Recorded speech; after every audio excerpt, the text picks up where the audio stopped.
Hello everyone, कैसे हो आप सब और क्या हाल चाल है आपके? Good evening, good evening, good evening, good evening. मैं जी बहुत बढ़िया, बहुत बेहतरीन, शानदार, जबरदस्त।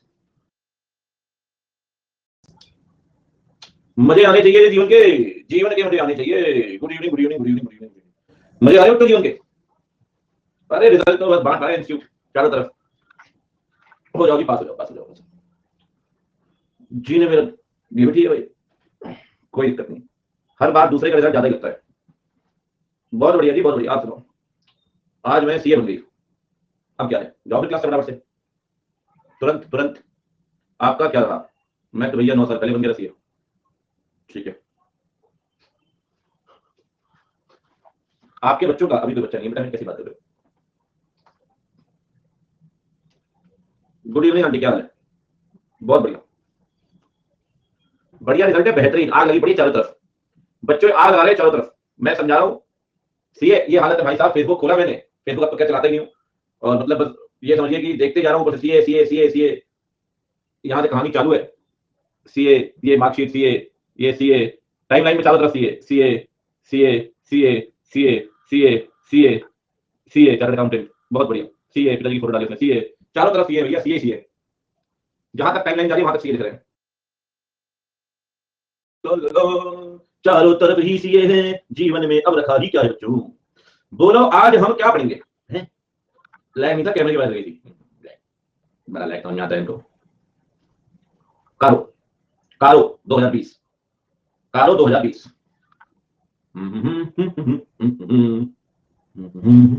अरे मैं कारो 20 पढ़ाऊंगा, आप टेंशन क्यों लेते हो? आपने कारो 16 आपके नोट पब्लिक डालूंगा, कोई दिक्कत नहीं है। ठीक है, टेंशन मत लिया बच्चों जीवन में। टेंशन का जो काम है ना बच्चों, वो है शैतान का। किसका काम है बच्चों? शैतान का।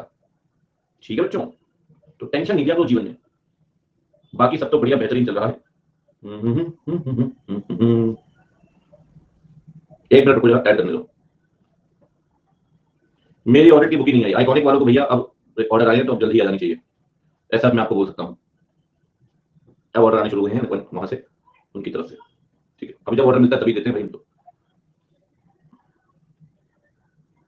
ये क्या भेज रहा है? ये भी खतरनाक। ये परे भाई साहब, भरे पड़े हैं तो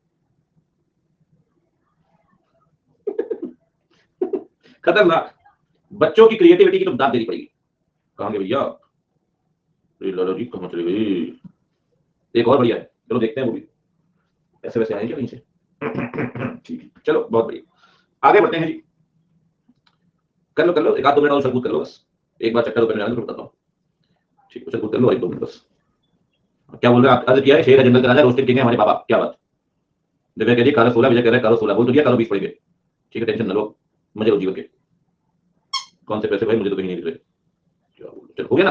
फैला लिया रायता, रायता फैला लिया। मैं बताऊंगा नीरज भाई आपको, थोड़ी देर रुक जाओ, उछल कूद बंद करो सारे बच्चों। चलिए बच्चों, अब करते हैं शुरू अपनी यात्रा। कारो का फुल फॉर्म है, लो भाई, कंपनी। अब बेटा बिल्कुल शांति बनाए रखो, कोई और बात नहीं लूंगा मैं, चैट बंद कर दूंगा, होता है लॉबी कर दूंगा। कह रहे कारो 20 कैसे मिलेगा? सबको बता रहा हूं, चुप हो जाओ। कारो 20 क्लास के बाद टेलीग्राम में डालूंगा। ठीक है, डाउनलोड कर लेना। ठीक है, 4 पेज का होगा कुल मिला के, 4 से 5 पेज का। मतलब पहला, दूसरा, तीसरा, 5, 6, 7, 8 पेज का है। ठीक है, अब अगर गंद फैलाना बंद कर दिया आपने और आपकी इच्छाएं पूरी हो गई हों तो पढ़ाई करनी थोड़ी। ठीक है, अब पटर पटर बीच में बोलना, समझा रहा हूँ। ठीक है, दीपू कह रहा है कारो 16 कारो 20 में क्या डिफरेंस है? भाई पढ़ाऊंगा तब तो बताऊंगा ना यार। कुछ नहीं खरीदना है कि स्टैंडर्ड में क्या फर्क है? पढ़ाते बताऊंगा ना क्या डिफरेंस है। अब क्या है, सब्र का इम्तिहान ले रहे हैं आप। ठीक है, मैं ऐसा करना नहीं चाहता था, लेकिन अब मैं ऐसा कर रहा हूँ और चैट ओपन नहीं करूंगा आज, ये देख रहा हूँ। नहीं नहीं ठीक है, आप बैठो आराम से किनारे। क्या प्रेम की भाषा समझ में नहीं आती? पेशेंस की एक सीमा होती है, हो गया बस। ठीक है, कंपनीज ऑडिटर्स रिपोर्ट ऑर्डर, बिल्कुल एकदम कचरा समझ लिया यहाँ पे आके। कुछ भी बकवास दिमाग में वो पूछ ली। भाई सेब खरीदने हो क्या कि 4 तरह के इसमें और इसमें क्या फर्क है? अभी सेब काटूंगा, खिलाऊंगा, फिर बताऊंगा इसमें और उसमें क्या फर्क है। ठीक है, अब शांत रहना, वैसे भी शांति हो, ओपन नहीं करूंगा आज। आपने क्या मन खराब कर दिया? चलिए, कंपनी ऑडिटर्स रिपोर्ट ऑर्डर 2020। देखिए सर, सबसे पहले आया कारो 2003। मैंने पढ़ा 2003। फिर आया कारो 2015 क्योंकि नया कंपनी का काज 2013 में, ठीक है। फिर आया कारो 2016, कुछ बदलाव आया, उसी के साथ बदलाव किया। फिर सीएसआर के बहुत बड़े बदलाव आए, कुछ चीजें बदलाव हुई, कुछ चीजें में चेंजेस आए। तो फिर कारो 2020, कारो 2020 आ तो गया लेकिन लागू नहीं हुआ इंडिया में, क्योंकि कारो 2020 के प्रोविजन ही लागू नहीं थे सीएसआर पे बाकी कुछ, तो ये हर टाइम से डिफर होता जाता था, कभी चलता डिफर हुआ। और इंस्टीट्यूट 2020 से चिल्ला रहा है कि 2020 से हम कारो पूछेंगे, और मैं 2020 से नहीं पूछूंगे भाई। अब कारो के अंदर दिए हुए सीएसआर के प्रोविजन लागू नहीं है, कारो कैसे एप्लीकेबल हो जाएगा? तो कभी आप देख रहे हैं 2 साल पहले वीडियो में मैंने बोला नहीं लगेगा, बच्चा आप कैसे शुरू करो वैसे बच्चा अपने सामने ड्राइव बेच रहे थे, बच्चा स्टाफ बोला पता नहीं कारो बीच आ गया, और बच्चे के पास डिग्री क्या जीवन फाउंडेशन पास है वो, और हमें समझा रहा है कारो बीच पढ़ना है। हम समझा के देगा पेन ड्राइव दिया, कारो सोली पड़ेगा, तो कारो सोली लगेगा। इंस्टीट्यूट में 2 बार नोटिफिकेशन रिवर्स कर चुका है, रिवर्स, उसका वीडियो मिल जाएगा आपको, उसके पहले वीडियो मिल जाएगा, कौन सा आएगा, ठीक है। अब जबकि सीएसआर नया वाला लग चुका है, जिन बच्चों ने उससे सीएसआर पढ़ा हुआ पिछले 4 महीने में, 4-6 महीने में, 3-4 महीने मान लीजिए, उन्होंने उससे नया सीएसआर पढ़ा हुआ, क्योंकि अब नया सीएसआर लागू हो चुका है। सीएसआर बहुत बड़े बदलाव है, और सीएसआर लागू हो चुका है, और भी कुछ चीजें जो लागू हो चुकी हैं समय के साथ। तो सीएसआर का मतलब कारो का लागू होना बनता है, हालांकि एक आधा प्रोविजन अभी नोटिफाइड नहीं है, लेकिन तब भी चलो ठीक है, कारो लगा दिया। जैसे फर्स्ट टाइम की कारो नोटिस पूछेगा आपसे इंस्टीट्यूट, चाहे इंटर या फाइनल, कारो तो पढ़ना पड़ता है, इंटर इंटरव्यू फाइनल, तो कारो पूछेगा, वहां पूछेगा। पहली बात कारो है क्या sir, what is meaning of कारो, जैसा कि लोग पूछ रहे डिफरेंस क्या है, समझाया पूछना, फिर पूछ डिफरेंस क्या है।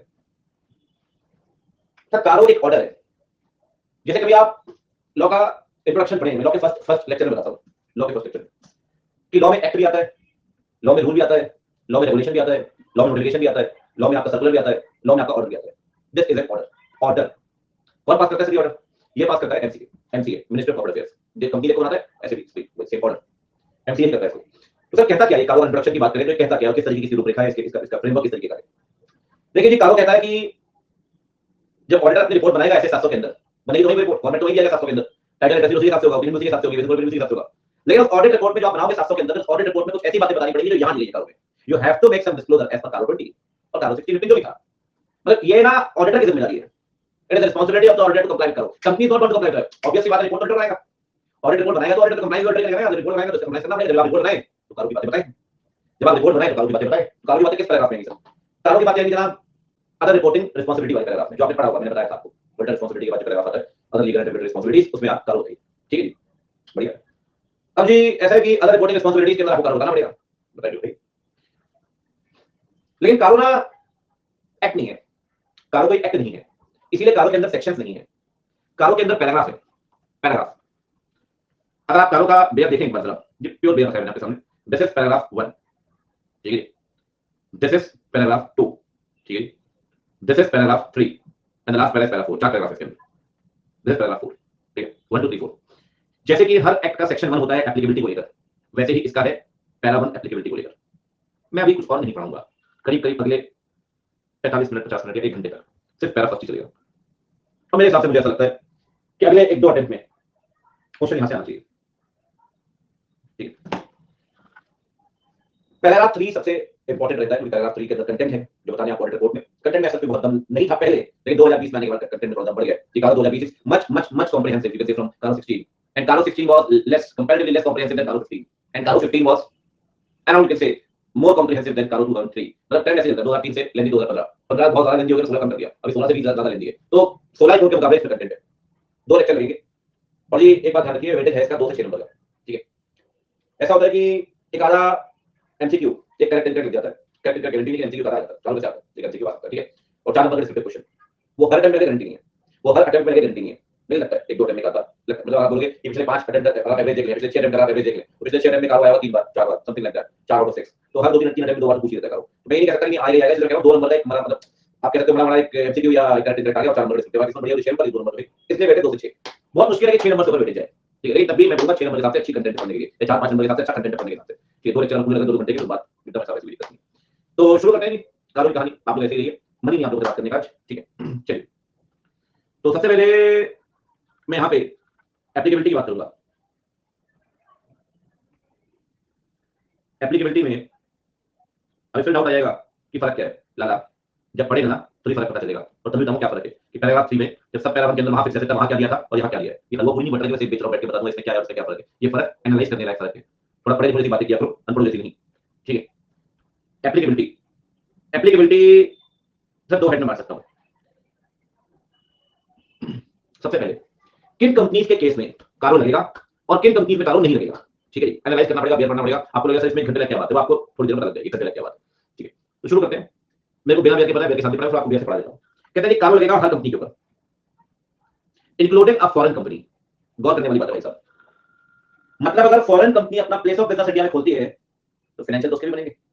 आप शायद भूल गए, आपको याद दिला दो, आपको डॉक्यूमेंट एग्जांपल मिल जाएगा ऐसे 700 के अंदर पहले लेक्चर में एग्जांपल दिया था 700 रिपोर्ट में कि यार प्लेस ऑफ बिजनेस इंडिया में है फॉरेन कंपनी का, तो इंडियन बिजनेस के लिए फाइनेंशियल तो बनेंगे, और जब फाइनेंशियल बनेंगे इंडियन बिजनेस के लिए तो सिक्योरिटी होगी।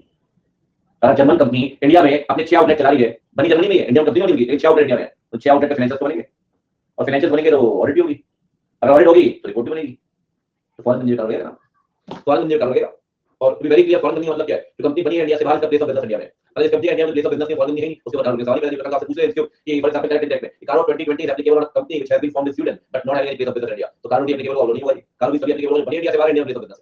तो India place of business financial बनेंगे, इंडियन बिजनेस के फाइनेंशियल बनेंगे, ऑडिट होगी, ऑडिट कारो मानना पड़ेगा, कारो मानना सही वाली स्थिति में लगी ऑडिटर की, ऑडिटर की कारो का मैच करेगा ऑडिटर, लेकिन कौन सी कंपनी के इसमें वो यहां दिया हुआ है, ठीक है? Every company including foreign company, बहुत बढ़िया, every company including foreign company, every company including foreign company, ठीक है? ऐसा लिख देते हैं फॉरेन कंपनी का रेफरेंस दिया गया सेक्शन 2 क्लॉज 42 का, बहुत बढ़िया, सेक्शन 2 क्लॉज 42 का रेफरेंस दिया हुआ है भाई, as defined under section 2 clause 42 of the company act 13, बहुत बढ़िया। It means you can say company लिख देता हूं यहां पे, formed outside India having a place of business in India, having a place of business in India, जो company बनी है इंडिया से बाहर, इंडिया प्लेस ऑफ बिजनेस है, ठीक है? बहुत बढ़िया, चाहे इलेक्ट्रॉनिक या फिजिकल, ठीक है? पढ़ा आपने क्लियर, चाहे इलेक्ट्रॉनिक हो या फिर फिजिकल, ठीक है जी? कुछ एग्जांपल्स पूछ रहा हूं आपसे, हम सब आंसर दे सकते हैं, ऐसे चलते हैं, आज मन में कम्युनिकेशन होगा। क्या होता है ना सर, मुझे पढ़ाने से मतलब बड़ी घुटन सी महसूस होती है, जैसे आपको हो रही है ना, आप कमेंट नहीं कर पा रहे, ऐसे मुझे होती है। घर में कभी किसी की दुकान हो, भैया की, पिताजी की, उन्हें जाने से रोक देना 2 दिन, आधे घंटे 1 घंटे लेट करा देना, देखना वो आपके ऊपर चिल्लाना चालू कर देंगे, बैठाते लग देंगे, क्योंकि उनका काम है।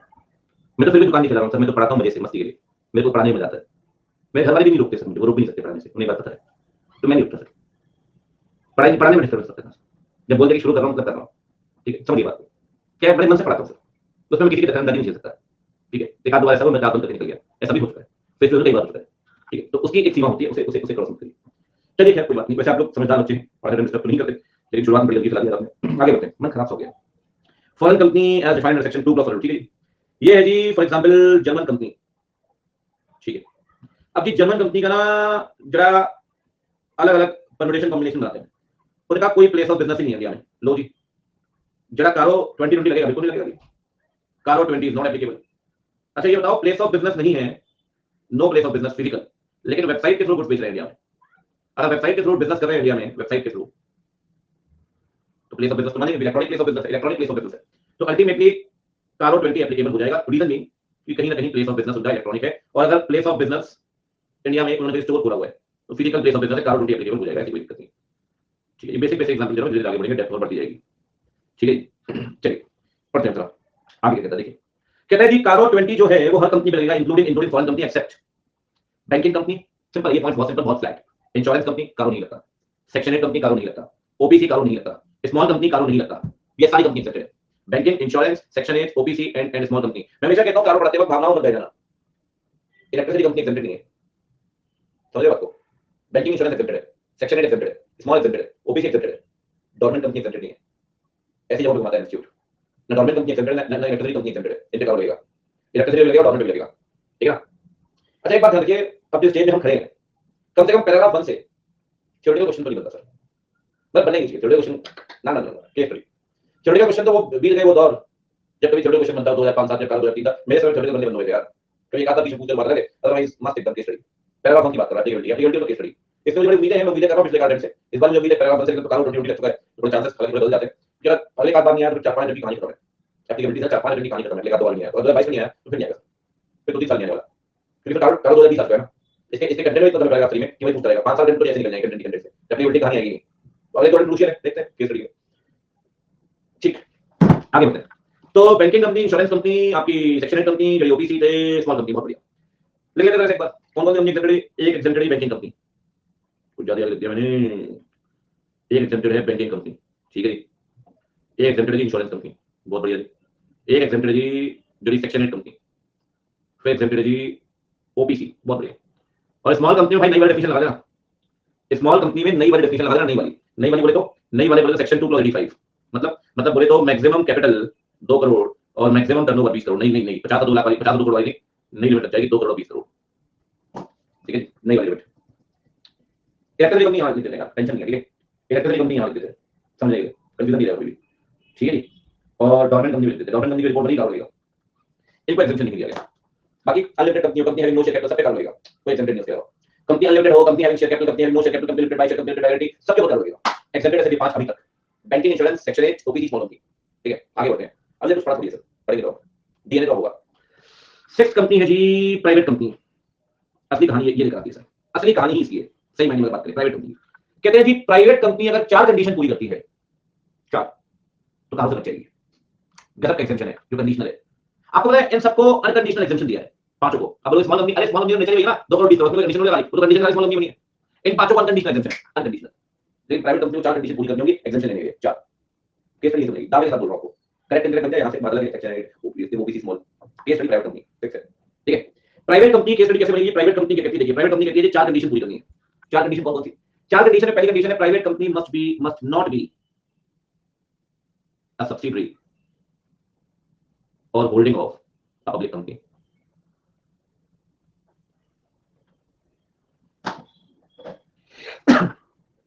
Sorry, must not be a subsidiary or holding of public company. मतलब देखो एग्जेम्पशन ना 6 में आकर खत्म हो जाते हैं, बस ये 6 है। 6वें में 4 कंडीशन है, बताया एग्जेम्पशन 6 में खत्म हो जाते हैं। मतलब आपकी banking, insurance, section 8, OBC, small company, private company, public exemption नहीं, पब्लिक कंपनी का लगेगा, ठीक है। पब्लिक पे तो कार्य लगेगा, पब्लिक की अगर सब्सिडियरी है या होल्डिंग, उस पर भी कार्य लगेगा।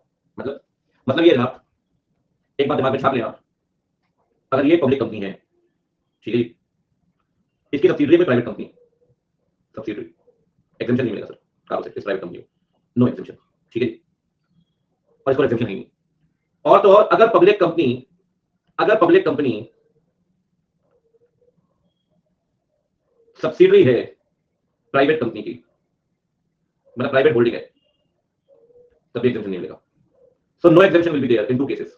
अरे खेला बहुत बड़ा है सर, अभी खेला बहुत बड़ा है, जितना थोड़ा दिख रहा है नहीं।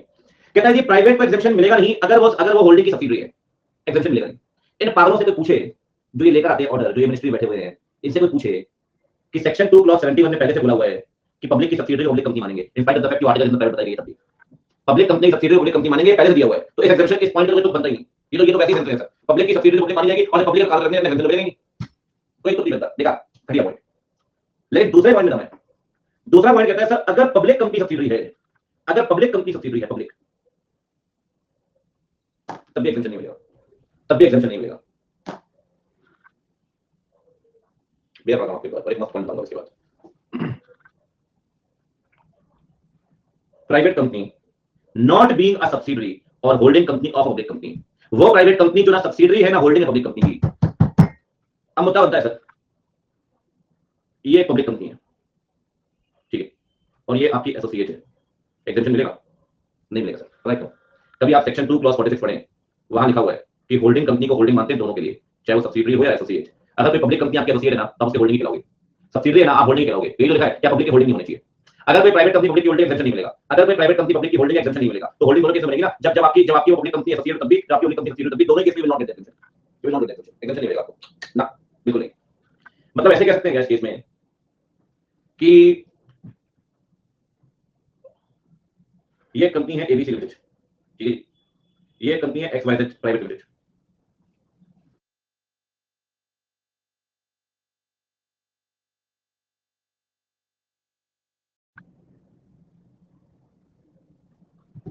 चलिए। अब ये 2 कंपनी है, ABC limited, XYZ private limited.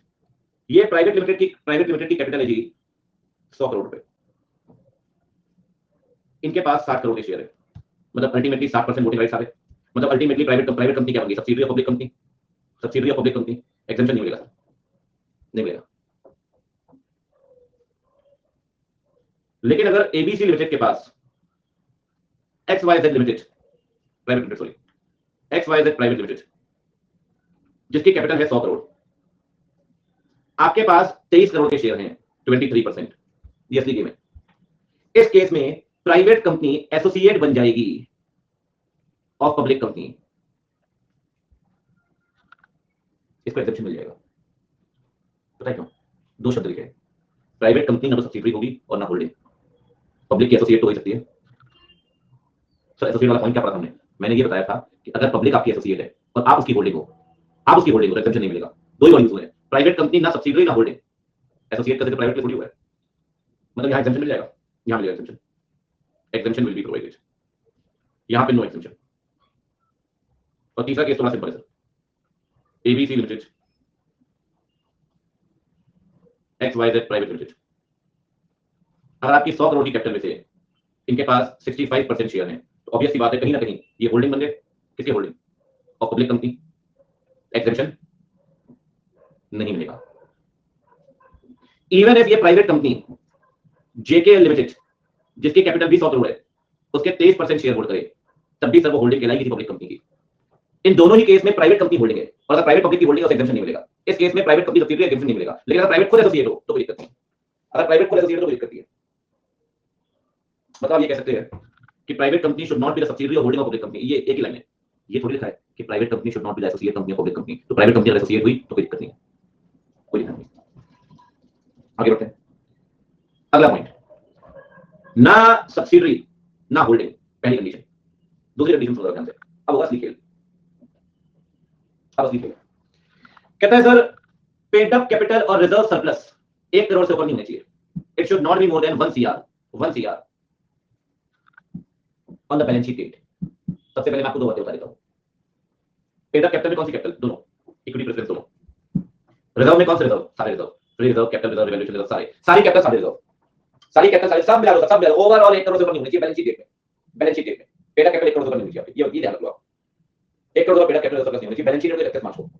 इसका मतलब एक बात तो क्लियर है कि फॉर एग्जांपल अगर आप ये बोले कि यहां पर इस सिचुएशन में फॉर एग्जांपल कंपनी का साल खत्म हुआ, ये साल शुरू हुआ 1 अप्रैल 2021 को और ये खत्म कर रहे हैं 31 मार्च 2022 को, ठीक है सर, इनकी पेड अप कैपिटल थी, ठीक है 95 लाख रुपीस, ठीक है, बीच में एडिशनल कैपिटल आई कहीं से 10 लाख की, तो पेड अप कैपिटल होगी 1 करोड़ 5 लाख, लिमिट से ऊपर है।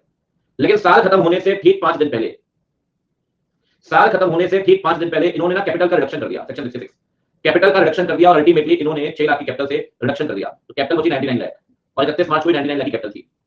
एग्जेम्पशन मिल जाएगा? बिल्कुल मिलेगा। एग्जेम्पशन इसलिए मिलेगा क्योंकि बैलेंस शीट डेट में 1 करोड़ से कम है, ये देखो यहां पे एग्जेम्पशन विल बी प्रोवाइडेड।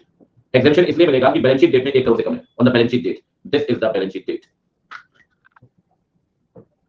31 मार्च को 1 करोड़ से ऊपर नहीं होनी चाहिए सर, न कैपिटल रिजर्व सरप्लस कुछ भी नहीं, कैपिटल बोले सारी कैपिटल, रिजर्व बोले सारे रिजर्व, सरप्लस बोले कैपिटल बैलेंस अकाउंट और कैपिटल बैलेंस माइनस कर दो, सब कुछ मिला लो, सब कुछ उठा दो, सारे रिजर्व, कैपिटल रिजर्व, रिजर्व सब उठा दो, डिविडेंड सब उठा दो, 1 करोड़ से ऊपर होना चाहिए बैलेंस शीट डेट पे, बैलेंस शीट डेट पे, ठीक है। ये लिख देता हूं, इट शुड नॉट एक्सीड, यहां पर दूसरी condition, the paid up capital plus reserve and surplus should not exceed 1 CR on the balance sheet date, on the balance sheet date, ठीक है। अब सुनो अगला पॉइंट कहता है सर इसमें, नेक्स्ट पॉइंट कि ठीक है यार रिजर्व सरप्लस 1 करोड़ से ऊपर की नहीं होनी चाहिए, मान लिया हमने, टोटल बोरोइंग भी 1 करोड़ से ऊपर की नहीं होनी चाहिए, 1 करोड़ तक कोई दिक्कत नहीं, 1 करोड़ से ऊपर नहीं होनी चाहिए, एक्सीडिंग 1 CR होना चाहिए, अगर एग्जेम्पशन चाहिए तो it should not be more than 1 CR। पता है क्या होता है जब आप बोरिंग पढ़ते हैं, कई जगह बात होती है शॉर्ट टर्म बोरिंग की, कई जगह बात होती है लॉन्ग टर्म बोरिंग की, कई जगह कैश क्रेडिट, कई जगह ओवरड्राफ्ट, शॉर्टेज ऑफ बिल, कई जगह अलग अलग बातें होती है, सब अलग अलग। कौन सी बोरिंग आई सर? सारी सारी बोरिंग, शॉर्ट टर्म लोन, हाँ, लॉन्ग टर्म लोन बिल्कुल, डिमांड लोन बिल्कुल, सीसी अरेंजमेंट बिल्कुल, ओवरड्राफ्ट बिल्कुल, डिस्काउंटिंग ऑफ बिल बिल्कुल, सब आएगा टोटल, एक लोन आएगा सर, एक लोन। लेकिन पता है क्या, वो लोन आपने किससे लिया होगा? Specifically from bank wifi, bank wifi director से लिया तब ना, डायरेक्टर के फ्रेंड से लिया तब ना, और ये जो शार्क टैंक में बैठ के बांट रहे हैं इक्विटी बांटते हैं ना, मैंने किसी कंपनी को 50 लाख दिए 10% ब्याज पे, 50 लाख को बोरिंग अकाउंट देंगे ना, क्या मैं बैंक हूं ना, क्या मैं एफआई हूं ना, डायरेक्टर बैंक है क्या ना, डायरेक्टर का फ्रेंड बैंक है क्या ना, वहां लोग बैठ रहे हैं इन्वेस्टर को बैंक है क्या ना, कौन सा बैंक? बैंक तो बैंक, कोई भी बैंक हो, कोऑपरेटिव हो, नेशनलाइज हो, प्राइवेट हो, मल्टीनेशनल हो, बैंक या एफआई फाइनेंशियल इंस्टीट्यूशन, ठीक है। जो लोन वही आएगा जो बैंक और एफआई से लिया हो, ठीक है। लोन सारे आएंगे, short term, long term, demand, cash credit, bank overdraft, discounting of सारे लोन मिलाकर, ध्यान रखना बच्चे 1 करोड़ से ऊपर की नहीं होनी चाहिए साल में किसी भी दिन, खेल तो ये ना सारा। कैपिटल 31 मार्च को बैलेंस शीट डेट, और लोन किसी भी दिन 1 करोड़ से ऊपर नहीं होना चाहिए, किसी भी दिन लोन 1 करोड़ से ऊपर नहीं होना चाहिए, किसी भी दिन, किसी भी दिन, मतलब ये भाई ये जी 1 अप्रैल 2021, ये जी 31 मार्च 2022। ठीक है, 21 मार्च को जो इनके लोन आउटस्टैंडिंग थे, इनके कुछ पुराने लोन चल रहे थे। फॉर एग्जांपल एक्सिस बैंक से एक लोन चल रहा था इनका 40 लाख का, ठीक है, और इनका लोन चल रहा था यस बैंक से, वो चल रहा था 30 लाख रुपए का, ठीक है जी। और डायरेक्टर के फ्रेंड से लोन लिया था इन्होंने 50 लाख का, वो भी आउटस्टैंडिंग। हमेशा कितना आउटस्टैंडिंग होंगे, कभी टोटल अमाउंट नहीं, आउटस्टैंडिंग कितना होता है वो मैटर करता है, नहीं करता। अब सर इन्होंने क्या किया, इन्होंने बीच में एक दिन 1 जुलाई 2021 को एक इन्वेस्टर से डेट ले ली, इंडिविजुअल इन्वेस्टर से डेट मांग ली, उन्होंने डेट दी भाई, डेट दीजिए उनको 40 लाख रुपए की, कोई फर्क नहीं पड़ता, क्योंकि हमें सिर्फ बैंक का एफआईआर मानना है। अगर बैंक का एफआईआर लोन देखे तो पहले पहले 70 लाख 70 लाख रुपए, ये 50 लाख डायरेक्टर फ्रेंड से लिया ना आपने, 70 लाख 70 है। लेकिन उन्होंने क्या किया कि 1 नवंबर को एक लोन लिया उन्होंने, ठीक है, ये लोन लिया फेडरल बैंक से, फेडरल बैंक से एक लोन लिया उन्होंने, ये लोन लिया थी आपका 28 लाख रुपए का, ठीक है, बढ़िया। फिर इन्होंने आगे चलकर 1 फेब 2022 को एक लोन और लिया एसबीआई से 10 लाख रुपए का। आप बोलोगे 70 70 28 98 98 1 करोड़ 8 लाख, पूरे साल में लोन रीपे नहीं हो गया, पूरे साल में लोन रीपे नहीं हो गया, कितनी जाएगी महीने की? मेरे भाई ये भी तो देखो कि 1 फरवरी का आउटस्टैंडिंग बैलेंस कितना है। 1 फरवरी का आउटस्टैंडिंग बैलेंस देखा तो एक्सिस बैंक वाला बैलेंस आ चुका था 35 लाख पे, 5 लाख दे चुके थे आप इन 8-10 महीनों में। यस बैंक वाला बैलेंस आ चुका है जी 28 लाख में, ठीक है जी। फेडरल बैंक वाला बैलेंस आ चुका है जी 25 लाख में, और एसबीआई का लोन तो है 10 लाख का। टोटल कितना हो गया? टोटल लोन हो गया जी 35 25 60 88 98, लो भैया, कोई दिक्कत थोड़ी है। लेकिन ये अगले ही दिन इन्होंने एक लोन और ले लिया, ये लोन लिया जिन्होंने बैंक ऑफ इंडिया से, ये ले लिया 10 लाख रुपए का लोन। अब फंस गए भाई, एक दिन की बात है, 98 और 1 करोड़ 8 लाख का हो गया। लेकिन इन्होंने क्या किया, 30 मार्च तक सारे लोन कुछ रीपे कर दिए, और टोटल आउटस्टैंडिंग बचा सारे लोन मिलाकर टोटल आउटस्टैंडिंग बचा दी 95 लाख रुपए, सब कुछ काफी कुछ पे किया इन्होंने, टोटल बचा 95 लाख। और यही हालात थे 31 मार्च को भी। सर बैलेंस शीट थोड़ी देखनी है, any point of time 1 crore से एक्सीड करेगा, करोड़ जाएगा, लग जाएगा। एग्जांपल तभी मिलेगा जब किसी भी दिन 1 करोड़ से एक्सीड नहीं करेगा, किसी भी दिन 1 करोड़ से एक्सीड नहीं करेगा, 1 करोड़ से एक्सीड करेगा, करोड़ जाएगा सर, एप्लीकेबल। यहां एनी पॉइंट ऑफ टाइम देखते हैं, और यहां देखते हैं बैलेंस शीट डेट, ठीक है। एक आखिरी पॉइंट और इसमें, पहली कंडीशन है नॉन सब्सिडियरी नॉन होल्डिंग, दूसरी कंडीशन है कैपिटल सरप्लस नहीं होनी चाहिए, तीसरी कंडीशन है टोटल बॉरोइंग 1 करोड़ से नहीं होनी चाहिए, चौथी कंडीशन लो टोटल रेवेन्यू मिलाकर 10 करोड़ से ऊपर नहीं होना चाहिए। पहले मैं टर्नओवर वर्ड इस्तेमाल कर रहा हूं यहां पे 2016 से पहले तक टर्नओवर, लेकिन टर्नओवर और रेवेन्यू में फर्क है, टर्नओवर और रेवेन्यू में फर्क है। अगर आपकी एफडी है कोई बैंक में आपके क्लाइंट की और उस पे ब्याज आ रहा है तो वो टर्नओवर नहीं है सर, लेकिन रेवेन्यू तो है। रेंटल इनकम की जगह खाली पड़ी है, टर्नओवर नहीं है सर, अदर इनकम है, लेकिन इनकम तो है, रेवेन्यू तो है, ठीक है। टोटल रेवेन्यू 10 करोड़ से ऊपर नहीं होना चाहिए पूरे साल में, it should not exceed 10 CR as disclosed in schedule 3। Sir आपने भी सुना भी हो, इंडिया के अंदर भी है कि वो रेवेन्यू डिस्कंटिन्यू ऑपरेशन से आ रहा है, ऑपरेशन आप बंद कर रहे हो लेकिन तब भी कुछ चीजें बिक रही है, कुछ काम चल रहा है, ट्रांसलेट होगा नहीं, तो उसके रेवेन्यू को मिलाकर उसका रेवेन्यू डिस्क्लोज करना पड़ता है, ठीक है। इंडिया में बात क्लियरली की गई है, डिस्कंटिन्यू ऑपरेशन सब मिलाकर 10 सीआर से ऊपर नहीं, कैपिटल 10 करोड़ 1 करोड़ से ऊपर नहीं, लोन 1 करोड़ से ऊपर नहीं, और ये जो आप देख रहे हो क्या कहते हैं रेवेन्यू 10 करोड़ से ऊपर, और नॉन सब्सिडियरी नॉन होल्डिंग, चारों कंडीशन पूरी तरह से ले जाओ, चारों कंडीशन पूरी तरह से ले जाओ, ठीक है जी, बहुत बढ़िया। मुझे याद है जीवन के बच्चों, आज तक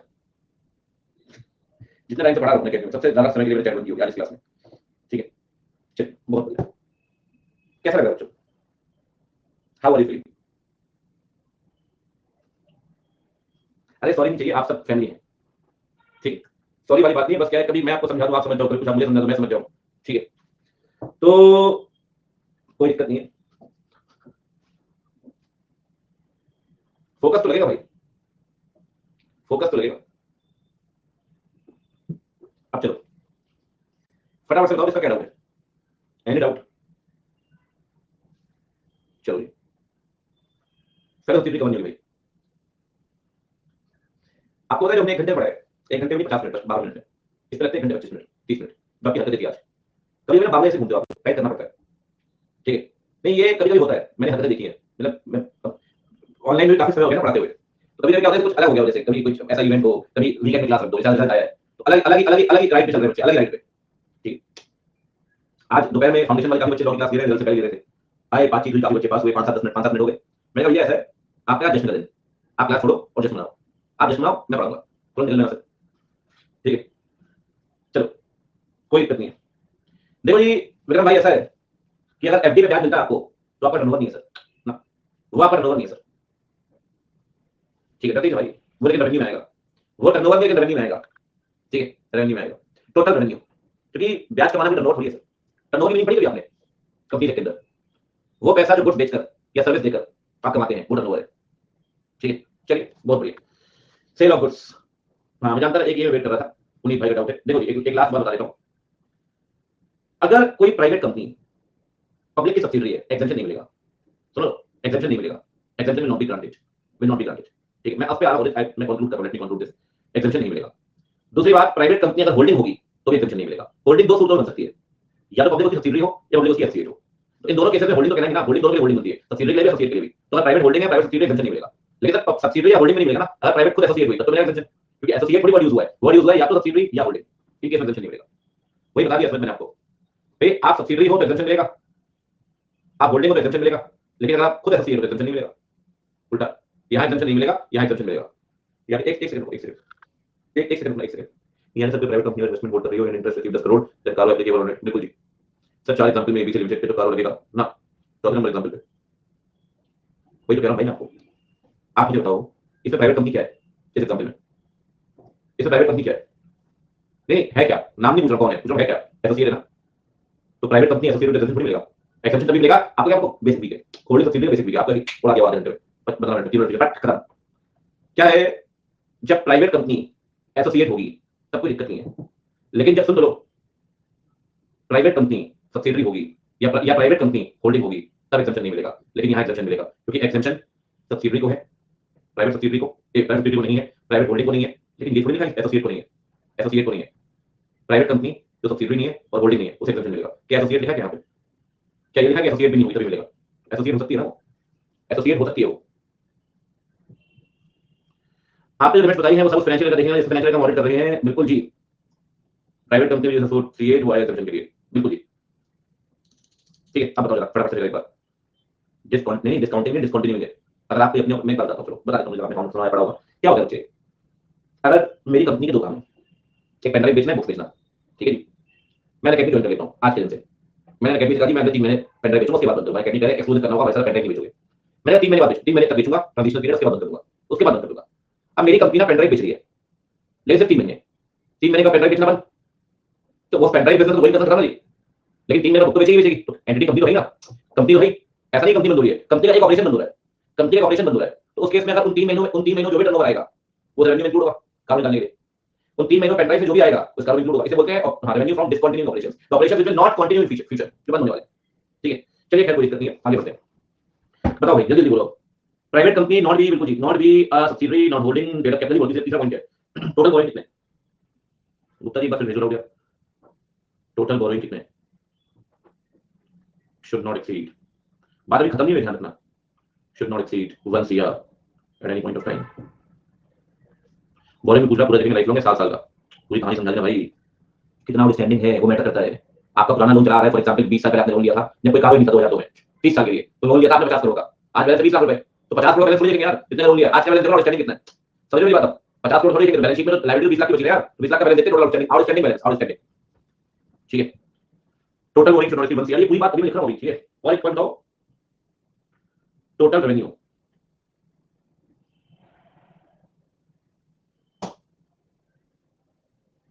including revenue from discontinuing operations, revenue from discontinuing operations कितना बच्चे, कितना जल्दी बताओ, does not exceed 10 CR। ठीक है, और एक बात ध्यान रखना भाई, इसके साथ में मेरे को बड़ी डीप सिंपैथी है, लिमिट बदलती रही, कंडीशन बदलती रही, कुछ बदलता रहा, लेकिन कहीं ना कहीं कुछ बातें कभी कॉमन रही हमेशा।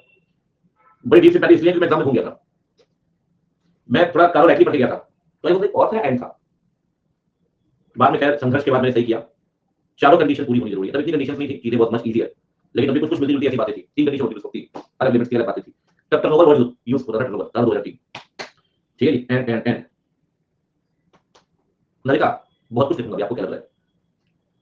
ठीक है, बहुत कुछ याद है मुझे, बोरोइंग वाला समझ नहीं आया, क्या नहीं समझ आता होगा, एग्जांपल बैंक एफआई क्या, देखो जी, एग्जांपल में चाहिए था दिमाग, कंसंट्रेशन, अरे लिमिट का क्या है, लिमिट का वो 2 बातें ध्यान रखो, सिंपल दिमाग में छाप लो, सिर्फ वही लोन आएगा जो बैंक एफआई से लिया होगा, और लोन 1 करोड़ से ऊपर नहीं होना चाहिए साल में किसी भी दिन, बस किसी भी दिन। 70 लाख देखो, टोटल लोन है 40 30 50, लेकिन यही तो बैंक एफआई से लिया ना, 70 हो गया। अब इंडिविजुअल से तो बैंक एफआई थोड़ी अकाउंट थोड़ी करेंगे, 70 70 वाला, एक फेडरल बैंक से लिया तो 70 28 और हो गया, मतलब ये हो गया 70 28 98 लाख रुपए। फिर आपने एसबीआई से लोन लिया 10 लाख रुपए, 10 लाख रुपए। लेकिन आप ये भी तो देखो ना यार कि फर्स्ट फेब आते आते ये सारे लोन कुछ कुछ तो कम हुए होंगे, इनकी मंथली मंथली किस्त तो गई होगी, तो ये इस बैलेंस पे खड़े हैं, सब मिलाकर 98 लाख रुपए हो गया। आउटस्टैंडिंग देखते हैं हमेशा, आउटस्टैंडिंग कितना बचा। फिर 2 तारीख को बैंक ऑफ इंडिया से कौन लोन ले लिया 10 लाख रुपए का, तो 98 और 10 लाख एडिशनल बैंक है ना बैंक ऑफ इंडिया, तो 1 करोड़ 8 लाख हो गया। फिर 31 मार्च आते आते आउटस्टैंडिंग बैलेंस बचा 95 लाख रुपए, 95 लाख रुपए, 95 लाख रुपए। तो कहता है सर 31 मार्च से मतलब नहीं है, अगर साल में एक भी दिन 1 करोड़ से एक्सीड कर गया ना, काम रुक जाएगा, एग्जेम्पशन मिलना बंद। एक भी दिन 1 करोड़ से एक्सीड हुआ, एक भी दिन, ठीक है।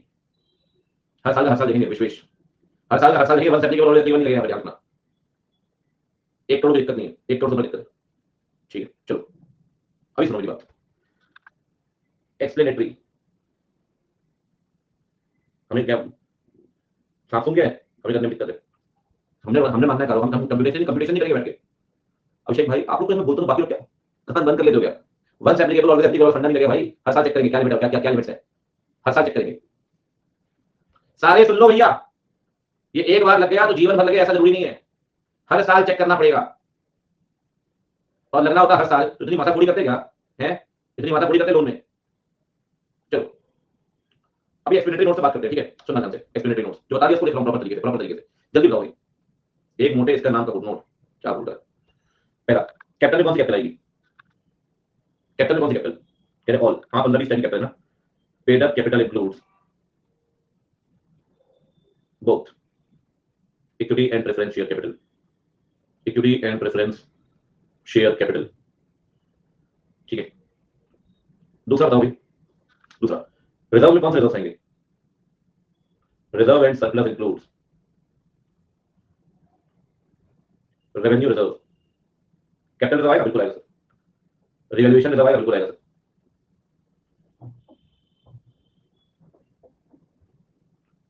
क्रेडिट बैलेंस इन पीएनएल अकाउंट बिल्कुल आएगा, और जो डेबिट बैलेंस माइनस करेंगे बिल्कुल करेंगे, ठीक है।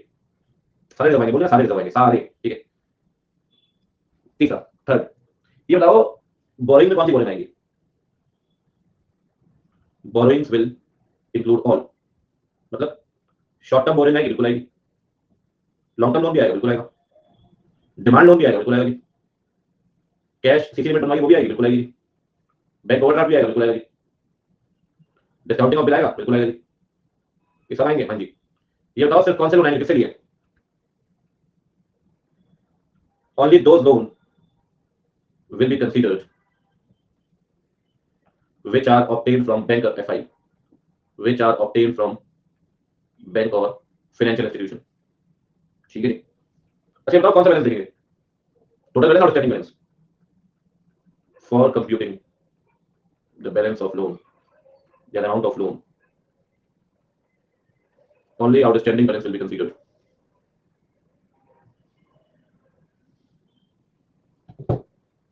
Only outstanding balance. डिविडेंड आ गया भैया अपना इसका,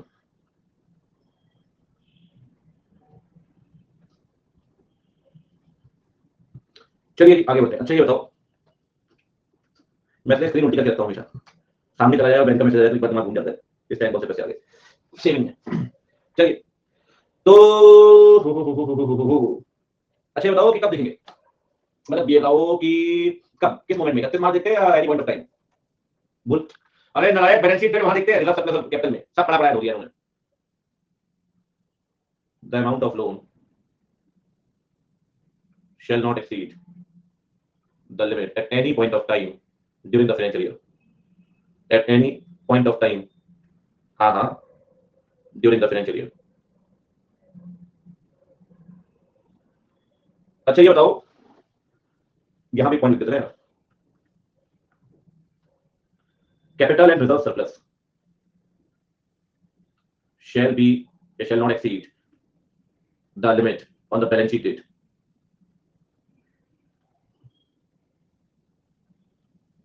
ठीक है। एक बात और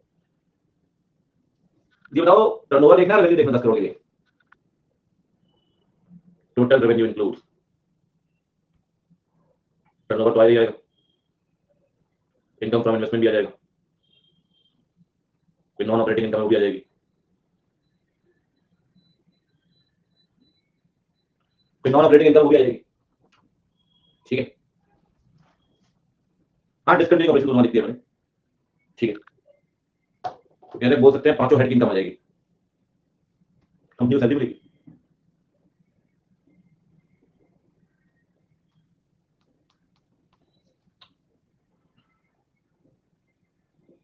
कोई बात नहीं, मजे आने चाहिए जीवन में। रेंट, हाँ तो हाउस प्रॉपर्टी नाम पे सैलरी चिपका दो, क्या दिक्कत है?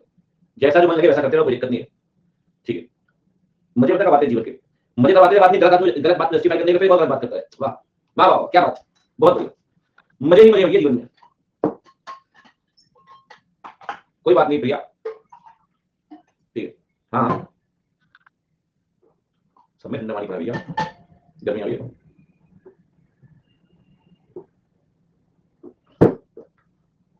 भाई लड्डू देखो, इन्होंने शेड्यूल किया है, मैं संडे शेड्यूल कर रहा हूँ, संडे को 12 साढ़े 12 बजे शेड्यूल कर दूंगा, 12 साढ़े 12 बजे। उसमें यूट्यूब सेशन जैसा बनाते हैं हर बार, और रिपोर्ट की डिस्कस करेंगे, विजय सेंटी पास के क्वेश्चन सारे, ठीक है, करेक्ट करेक्ट सब। अरे क्या डाइट है यार, आज खिला दिया सरसों का साग मक्के की रोटी, सारे जीवन समाप्त। कोई बात नहीं, चलिए आगे बढ़ते हैं। लो लो लो लो लो। देखो बच्चों, मुद्दे वाली बात, मंडे को लगा है, हाँ बहुत सारे टेस्ट है भाई, ये कौन बोल रहा है, कुछ भी मतलब। चलो अब आगे बढ़ेंगे बच्चों, और बोलो हम क्या पढ़ेंगे। अब पढ़ेंगे जी पैराग्राफ 3, मजे आएंगे जीवन के, बिल्कुल मजे आने वाले हैं। कि सर कौन कुछ बातें ऑडिटर को बतानी पड़ेंगी रिपोर्ट के अंदर, कुछ बातें ऑडिटर को रिपोर्ट के अंदर बतानी पड़ेगी, मैंडेटरी है सर। जैसे कि पहले ना इसमें 5 मिनट का डिस्कशन था कारो 16 के अंदर, अब अच्छा खासा डिस्कशन है कारो 20 के अंदर। पीपीई बेसिकली 5 से 6 सिस्टम स्प्रेड है, पीपीई होगा, पीपीई। लेकिन अब मेरी बात सुनना, मस्ती बंद। पीपीई जब आप पढ़ेंगे आपको बहुत जगह ऑडिट ऑफ फाइनेंशियल स्टेटमेंट का चैप्टर मिलेगा, बहुत पॉइंट्स के अंदर। अगर आप वो लिंक कर पाते हैं तो यहाँ काफी आसानी रहेगी, आगे भी कई सारे पॉइंट्स में, आगे भी कई सारे पॉइंट्स में, ठीक है। शुरू करते हैं सर, देखते जाए। मैं समरी बाद में बनाता हूँ, पहले समझेंगे इसको, ठीक है। पहले बेयर समझेंगे, समरी बाद में बनाएंगे। चलिए सबसे पहली बात, क्या कंपनी प्रॉपर रिकॉर्ड बना रही है क्या पीपीई को लेकर? प्रॉपर रिकॉर्ड मतलब कितनी कितनी एसेट्स हैं, कहां पे हैं, क्या सिचुएशन है, ठीक है खराब है, प्रॉपर डिटेल बना रही है क्या कंपनी? क्या कंपनी इंटेंजिबल एसेट्स के भी प्रॉपर रिकॉर्ड बना रही है क्या? बहुत बढ़िया, सुनते जाओ बच्चे, बहुत बेसिक बेसिक पॉइंट्स आपको लगेंगे क्योंकि हम फाइनेंशियल स्टेटमेंट पढ़कर आए हैं, ठीक है। देखते जाओ, क्या प्रॉपर रिकॉर्ड बनाए गए हैं क्या पीपीई के? क्या प्रॉपर रिकॉर्ड इंटेंजिबल एसेट्स के बनाए गए हैं क्या? ठीक है। क्या क्या मैनेजमेंट इनका फिजिकल वेरिफिकेशन कर रहा है क्या रीजनेबल इंटरवल्स में? और अगर फिजिकल वेरिफिकेशन में कोई कमी पाई गई है, if there is a discrepancy in the physical verification, क्या उसे ठीक किया है क्या मैनेजमेंट ने अपनी बुक्स में? क्या मैनेजमेंट ने उसे ठीक किया है क्या अपनी बुक्स में? अगर कोई डिस्क्रिपेंसी है, क्या उसे ठीक किया गया? बुक्स में कोई और बताई गई पीपी, फिजिकली कुछ और मिल रही है क्वांटिटी, फर्क हो सकता है ना सर? अगर फर्क है बुक ठीक करो, अगर फर्क है बुक ठीक करो, ठीक है। मैंने 3 बातें बता दी है। हाँ जी, पहला प्रॉपर रिकॉर्ड रिगार्डिंग पीपी, बहुत सिंपल है, proper record intangible asset physical verification, और उसमें कमी आई तो ठीक करिए बुक्स को अकॉर्डिंगली, ठीक है। और सुनो, क्या टाइटल डीड लैंड बिल्डिंग की क्या कंपनी के नाम पे है क्या? पढ़ो पॉइंट बच्चों, क्या टाइटल डीड कंपनी के नाम पे है क्या? और अगर वो लीज एसेट है, लीज, तो क्या लीज एग्रीमेंट कंपनी के नाम पे है क्या? तो ये तो खरीदी होगी, टाइटल डीड आपके नाम पे होगी, लीज पे लीज एग्रीमेंट होगी, आप लेसी हो ना, कंपनी लेसी, तो क्या वो कंपनी के नाम पे है क्या? अगर ऐसा नहीं है सर, सुनना, अगर ऐसा नहीं है, कई बार हो सकता है कि एसेट प्रमोटर की है, एसेट डायरेक्टर की है, रेंट आपने पढ़ा हुआ है पॉइंट, रेंट एग्रीमेंट या लीज एग्रीमेंट डायरेक्टर के नाम पे है, अगर ऐसा नहीं है इनकेस, इस तरीके से डिटेल दीजिए। कई बार ऐसा होता है डिस्प्यूटेड प्रॉपर्टी होती है ना, डिस्प्यूटेड प्रॉपर्टी में आपके पास कागजात पूरे नहीं है, हो सकता है क्वाइट पॉसिबल, लेकिन आपका क्लाइंट से अपनी प्रॉपर्टी बता रहा है, तो अगर आपके पास टाइटल डीड्स नहीं है क्लाइंट के नाम पे, तो फिर ऑडिटर क्या बताएगा? सुनना, ऑडिटर को बताना पड़ेगा कौन सी प्रॉपर्टी है, कैरी वैल्यू कितनी है, किसके नाम पे है, क्या प्रमोटर डायरेक्टर के नाम पे है क्या, कब से होल्ड की हुई है, और कंपनी के नाम पे क्यों नहीं है? कोई डिस्प्यूट है, कुछ भी आप बताइए, प्रॉपर्टी कौन सी है, कितनी वैल्यू है, किसके नाम पे है, क्या प्रमोटर डायरेक्टर के नाम पे है, कब से होल्ड की हुई है, और क्यों कंपनी के नाम पे नहीं है, ठीक है। फिर मुझसे पूछ रहा था कि फर्क क्या है, तो सुन लो फर्क जरा। ये पॉइंट कारो 16 में था, ये पॉइंट कारो 16 में था, ये पॉइंट कारो 16 में नहीं था, ये पॉइंट कारो 16 में नहीं था, ये पॉइंट कारो 16 में नहीं था, ये तीनों पॉइंट अभी आए हैं, बताता हुआ चलूंगा आपको, अभी पढ़ेंगे पूरे पॉइंट्स, ठीक है ना। ध्यान रखिए, एप्पल नहीं खरीद रहे हो आप, सेफ, इस बार इसमें फर्क क्या है, चलो सुनो ध्यान से। और बताओ, सुनते जाना, मैं बताऊं, वी आर वेरी स्ट्रांग, मुझे लगता है कि हम लोग मतलब मैं आपकी बात कर रहा हूं, अपनी बात नहीं, कि हमने बड़ा काम किया था फाइनेंशियल चैप्टर में, तो इस फंडामेंटल एस्पेक्ट में बड़े स्ट्रांग है। कल परसों में टेस्ट दे रहा है, बच्चा आया कह रहा है सर ये तो ऑप्शनल है ना, फाइनेंशियल स्टेटमेंट चैप्टर ऑप्शनल है ना, मैं कहा कौन होगा, कम से कम बच्चे की भी इंटेलेक्ट होनी चाहिए, कह रहा है मेरे दोस्त कैसा ऑप्शनल है, कर ले भैया। बच्चे का भी इंटेलेक्ट एक और करता हूँ, इंटेलेक्ट होना चाहिए, कम से कम क्वेश्चन पेपर तो देख लो, वही सब पढ़ के ऑडिटर की डेफिनेशन, ऑडिटर की क्वालिटी। मैं बोलता नहीं, मैं किसी टीचर के बारे में नहीं बोल रहा, मैं कभी इस बारे में बोलता नहीं, लेकिन जनरल बात कर रहा हूँ सर, बच्चों के साथ न्याय नहीं करना चाहिए। आपके लिए चंद रुपयों की बात है, उस बच्चे के भविष्य की बात है। I have seen many people even I was studying जो गलत हैंड्स में चले गए, और सब एक अटेम्प्ट से कब दो कभी चार, बस ये छूट जाता पता नहीं लगता। तो बड़ी सीरियस चीज है, लेकिन ये बात समझने लायक बात है। मुझे अपना खराब पता लगता है, मैं आपको बता रहा हूँ। मैं आप मुझे जानते हैं, कभी किसी को नीचा और किसी को ऊपर दिखाने वाली बात नहीं, लेकिन मुझे खराब लगता है, इस बारे में बोल देता हूँ कभी। ठीक, कोई दिक्कत नहीं। तो अपने दोस्तों को बोलिएगा, कोई रिवीजन लेक्चर मेरा पढ़ा हो वही देखने के फ्री, स्पेशल क्लास में उन्होंने सब्सक्रिप्शन नहीं दिया, अदरवाइज बाकी जैसी जैसी इच्छा है, लेकिन पढ़कर जरूर जाइए सर। और अगर फाइनेंशियल स्टेटमेंट नहीं पढ़ा तो वेरिएशन क्या पढ़ोगे, फिर बाकी कहानी खत्म, क्या पढ़ोगे। चलिए खैर कोई दिक्कत नहीं। अगला पॉइंट, क्या कंपनी ने रिवैल्यूएशन किया क्या टीपी का? ठीक है, हाँ, क्या कंपनी ने रिवैल्यूएशन किया क्या टीपी का? ठीक है, रिवैल्यूएशन किया क्या टीपी का?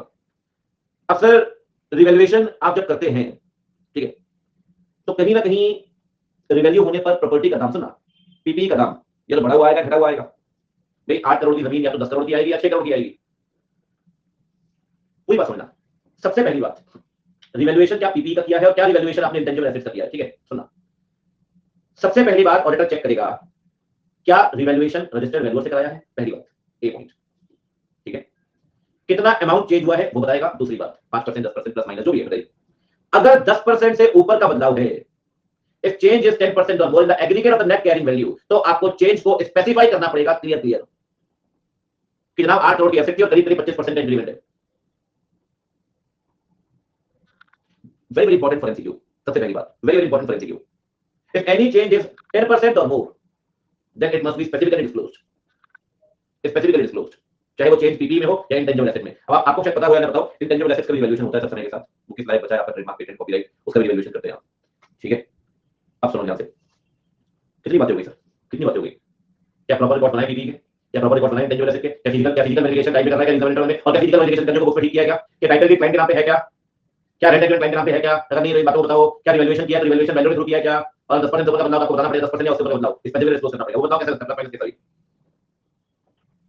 और सब शायद आपने कभी बेनामी संपत्ति के बारे में सुना हो, मैं भी काफी नाम लेता हूं, टैक्स बहुत सुना होगा। बेनामी संपत्ति, बेनामी संपत्ति वो होती है जिसका कोई मालिकाना हक, जिसका कोई मालिक नहीं होता, सरकार जब्त कर लेती है बेनामी संपत्ति के तौर पे। अगर कंपनी की बात समझना, अगर आपके कंपनी की किसी भी संपत्ति को बेनामी संपत्ति के तौर पे पहचाना गया है, तो क्या वहां पर उसके अगेंस्ट कार्यवाही शुरू हो गई है या कार्यवाही पेंडिंग है, वो ऑडिटर को अपनी रिपोर्ट में बताना पड़ेगा कि जनाब मैं ऑडिट कर रहा हूं दिस कंपनी की, इनकी नोएडा में जमीन है और जिन्होंने उसको डिस्क्लोज नहीं किया था अपनी जमीन के तौर पे, ईडी की कार्यवाही हुई, उसे बेनामी संपत्ति माना गया और उसके अगेंस्ट कार्रवाई भी चल रही है 5 को, और जब कोई निर्णायक फैसला नहीं आया इस बारे में, you have to disclose in audit report, बता रहे हो। और ये भी चेक करिए कि क्या मैनेजमेंट ने बात बताई क्या फाइनेंशियल्स में, क्योंकि मैनेजमेंट को बतानी पड़ती है पर बेनामी संपत्ति। ये सब न्यू है, all this is new, very very very comprehensive in the previous discussion. क्या बेनामी संपत्ति की कोई भी कार्यवाही आपकी एंटिटी, आपके क्लाइंट की किसी संपत्ति के विरुद्ध शुरू की गई है क्या 31 मार्च को पेंडिंग है क्या, ये बात ऑडिटर को अपनी रिपोर्ट में बतानी पड़ेगी कि मैं जिस कंपनी की ऑडिट कर रहा हूं उसकी एक दो प्रॉपर्टी ऐसी है बेनामी संपत्ति द्वारा पहचाना है सरकार ने और उसकी कार्रवाई चल रही है 31 मार्च को पेंडिंग। आप बताइए सर, आप बताइए। तब मानते हैं इसका कोई मालिक डिक्लेयर नहीं होता जब फिक्टिटियस नेम से आप संपत्तियां खरीद लेते हैं। ठीक है, फिर आपसे पूछा जाता है भाई किसकी संपत्ति है, किसकी संपत्ति है, फिर आप बचते हो कि जेल में जाना पड़ जाए। ऐसी बहुत संपत्तियां बेनामी संपत्ति मानी गई है जो फिक्टिटियस नेम से खरीदी जा रही है। सुना नहीं आपने टैक्स में बेनामी संपत्ति की बात कर रहे हैं भाई, सुना है बस, चलो बढ़िया। आपके डर से चैट की स्पीड कम है, ये डर जरूरी है, होना चाहिए। मुझे नहीं पता लोग ऐसा करते क्यों, पैसे का मोह मारो भैया, आपके पास 100 करोड़ रुपए आ जाए सारा अपने नाम से खरीदोगे तो सस्ते का देना। ठीक है, चलिए अब एक दो बातें और करते हैं। ठीक है, बेसिक मतलब इसमें आप ये नहीं होते, बहुत कुछ जगहों पे थोड़ा सा डिस्कशन है लेकिन बहुत ऐसा बोलिए कोई कॉम्प्लेक्स पॉइंट है, बहुत टेक्निकलिटी है, नो ठीक है, समझ रहे बातें हैं, ऐसा नहीं है, बट बहुत सारा टेक्निकलिटी है। और सुनो, इन्वेंट्री के पॉइंट तो थोड़े बहुत पीपी से मिलते हुए मिलेंगे आपको, सुनना ठीक है। ठीक है, बस एक फर्क बताता हूं आपको, बढ़िया वाला मस्त वाला फर्क।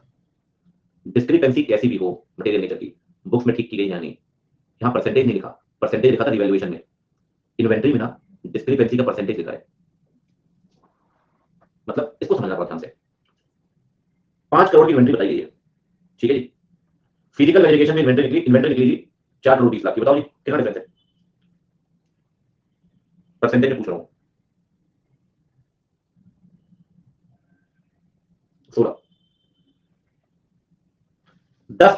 10% या उससे ऊपर का कोई भी डिफरेंस, क्या वो डील किया गया है क्या?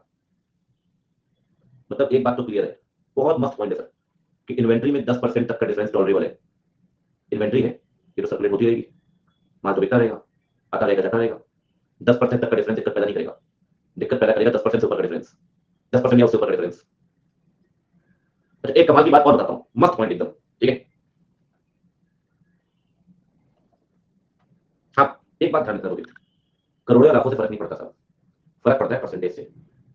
किसी को 2.5 करोड़ रुपए मिल रहे हैं किसी कंपनी से, कंपनी बोले आपके 20 लाख बढ़ा रहे हैं, सुनने में अच्छा लगे 20 लाख बढ़े, ये तो देखो इंक्रीमेंट है कितना, 10% भी ना बच्चे, ठीक है। चलिए आगे बढ़ते हैं। तो हाँ, ये इन्वेंट्री। सर इन्वेंट्री में ना समझना ध्यान से, इन्वेंट्री में फॉर एग्जांपल मेरी कंपनी की बात करें, छोटी सी कंपनी, ये बुक्स है, इन्वेंट्री में पेन ड्राइव है, ठीक है जी, इन्वेंट्री में हमारे पास पेन भी है, ठीक है जी। सुनो, अब ये इन्वेंट्री रखी हुई है हमारे पास, नहीं लैपटॉप नहीं बेचते मैडम, इन्वेंट क्यों अकाउंट के टीचर फुल माला चला रहे हो, लैपटॉप हमारे लिए इन्वेंट्री होगी। चलिए आगे बढ़ते हैं, नहीं कोई बात नहीं, समझ सकता हूँ, ठीक है। तो बच्चों बुक्स सुनो ध्यान से, बुक्स है भाई ईयर एंड में 31 मार्च को 40 लाख रुपए की, ठीक है जी। पेन ड्राइव है जी हमारे पास 8 लाख रुपए की, ठीक है जी, 2 लाख की पेन है जी। एग्रीगेट इन्वेंट्री होगी 50 लाख रुपए, ठीक है जी।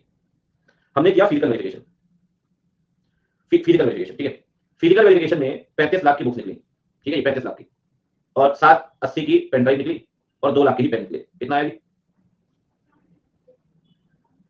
44.8, 44.8। चलो अब एक चीज और पूछता हूँ, अब असली गेम बदल गया, देखो फिजिकल सुनना, फिजिकल जो हमारे पास बुक्स निकली वो निकली 35,80,000 की। अब बताओ टोटल कितना हुआ? 37, 80, 40, 50, 60। ये बताओ डिफरेंस कितना है? डिफरेंस कितना है? 4.4। क्या 10% है क्या?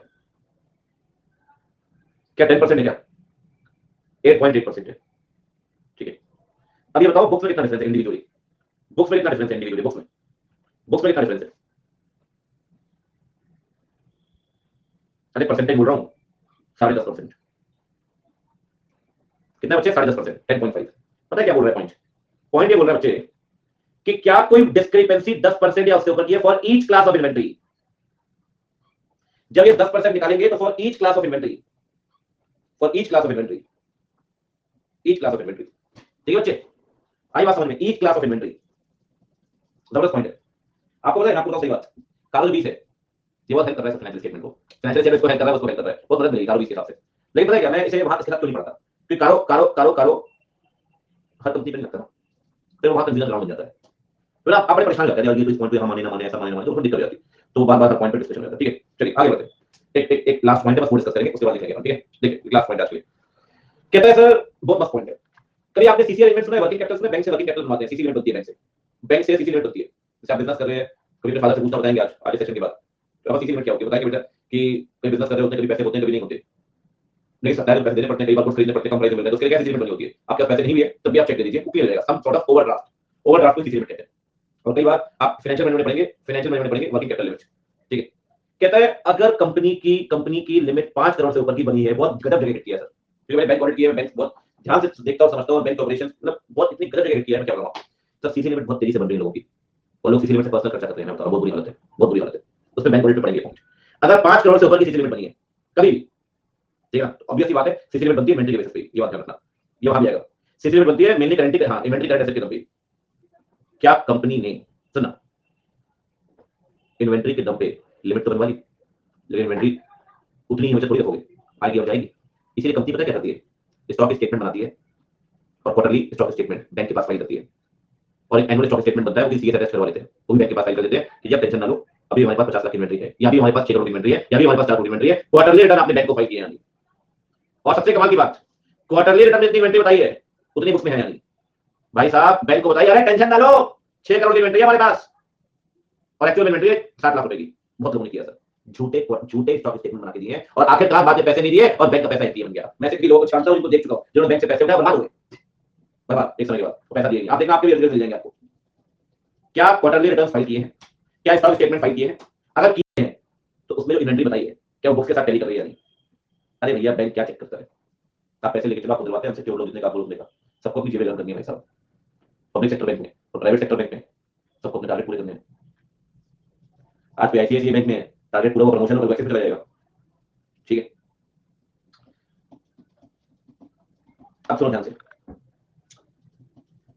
दो बातें। पहली बात, मैं आपको बताऊं ग्रास रूट लेवल से दिक्कत है बैंक के केस में, सफाई जब भी होनी चाहिए, तरीके से सफाई होनी चाहिए, तभी हालात सुधरेंगे।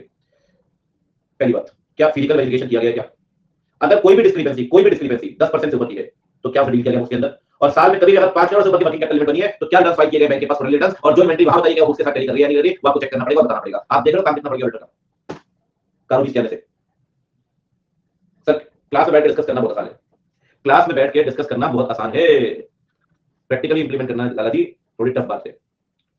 रेमोनेशन भी बढ़ेगा, उम्मीद तो यही है, उम्मीद तो यही है, इसका अलग से पैसा मिलना चाहिए, वो तो देते पहले, ये भी ठीक है। देखो सब पहला लिखना कैसे, दो चीजें लिखूंगा, टाइटल और डिटेल, इसको भी ऐसे बनाएंगे प्रॉपर तरीके, ठीक है। सब पैरा 1 टाइटल पीपीई, सभी सभी लिखेंगे, सभी ठीक है। Ensure whether proper records are maintained for PPE, proper records for intangible assets, intangible assets देखो यहाँ पे मस्ती कर रहे हो, physical verification eight reasonable intervals by management, और अगर कोई कमी कोई डिस्क्रिपेंसी आई है तो क्या मैनेजमेंट ने उसे दूर किया है नहीं किया, any discrepancy dealt by the management in the books। और कौन सा पॉइंट है, क्या आपने रिवैल्यूएट, हाँ नहीं टाइटल की बात लिख देता हूँ, टाइटल डीड और lease agreement are in the name of entity, और अगर नहीं है तो डिस्क्लोज, अदरवाइज वो टेबल वो आप बुक से रेफर कर सकते हैं, ऐसी कोई दिक्कत नहीं, ठीक है, ऐसे भी लिख सकते हो, कोई दिक्कत नहीं, ठीक है। अब पांचवा पॉइंट क्या है, क्या रिवैल्यूएशन किया गया है, और रिवैल्यूएशन में अगर कोई भी डिफरेंस आया है, डिफरेंस ऑफ 10% और मोर,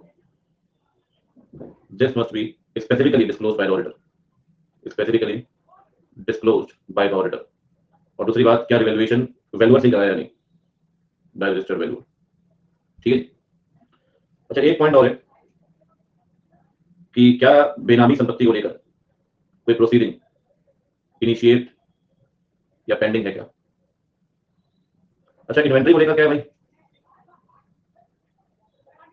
अपना समेटते हुए चलेंगे चीजों को जो वहां दिए गए, ठीक है। इन्वेंट्री को लेकर सबसे पहली बात तो हाँ physical verification by management eight reasonable intervals, ठीक है। दूसरी बात, अगर फिजिकल वेरिफिकेशन में कोई भी डिस्क्रिपेंसी आई है, if any discrepancy is there which is 10% or more for specific class of asset, that must be dealt or not, ठीक है। दूसरा पॉइंट क्या है, if working capital limit is more than 5 crore at any point of time,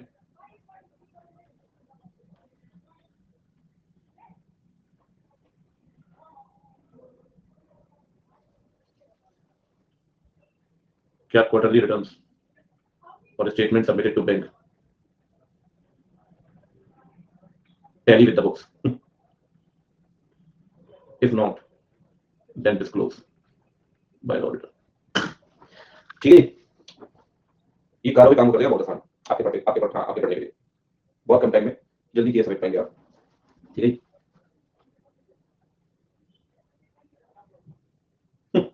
पुरुष की नजर reasonable interval, अरे टेलीग्राम में डाला हुआ है टेस्ट करने को आदमी है, एक मेरे ख्याल कल है, ठीक है जी। बिल्कुल यार देखो जरा मैंने क्या किया, आपने खुद ही पुरुष की नजर रेड हेड दी जी अभिजीत गायकवाड़ ने, हेलो सर मैंने लाल टोपी खास आपके लिए बचा के रखी थी, सोचा जैसे फाउंडेशन पास हो जाऊंगा तो आपको डेडिकेट करूंगा, thank you so much for everything. मैं पढ़ता हूं, बड़े अच्छे लगते हैं बच्चे, कुछ बच्चों ने इस क्लास से भी लिखा है, शुक्रिया तहे दिल से, और बच्चों जीवन में रसायन क्या है इसके सिवा, यही तो प्यार है बच्चों।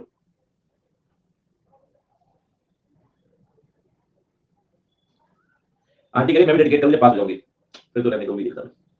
आगे बढ़ते हैं, 80,000 वाट में उतारा भैया अपना फाउंडेशन में, क्रांति तो आप ही लाओगे, ये लिख लेना भाई। ठीक है। रेगुलर और बहुत अच्छी बात पूछी आपने आदर्श भाई। रेगुलर रीजनेबल में क्या है? देखो रेगुलर मतलब फ्रीक्वेंटली, रीजनेबल मतलब कुछ एक समय पर, वो रेगुलर वो है ना, रीजनेबल टाइम पे होना चाहिए। ये बहुत लंबा गैप कर दिया आपने। ठीक, सब अपने अपने बॉयफ्रेंड बता रहे हैं। वो भी तो बताओ, इनके आइडिया 3-3 लोग देख रहे हैं। आज एक बच्चा आया, उसके बाद फाउंडेशन इंटर दोनों होगा, कह रहा है सर आपसे पढ़ के 3 बच्चे पास कर दिए मैंने फाउंडेशन के। मैं ये भी ठीक है भाई, मजे आने चाहिए जीवन की। मिलने आया स्पेशल दिन वाली क्लास में 3 बजे।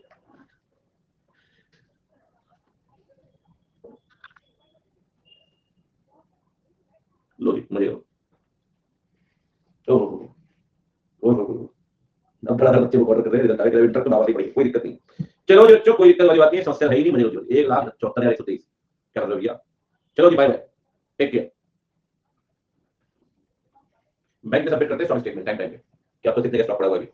बैंक को पता लगना चाहिए, पैसे निकाल के बैठे एक्सेल स्टॉक बचा ही नहीं आपके पास। ला ला ला ला ला ला ला ला ला ला। पेमेंट नहीं मिलता, मेल आता है वेबसाइट से, अलग अलग सोर्स से, आपको पता नहीं, बहुत बार बार की चीज रखी हुई है।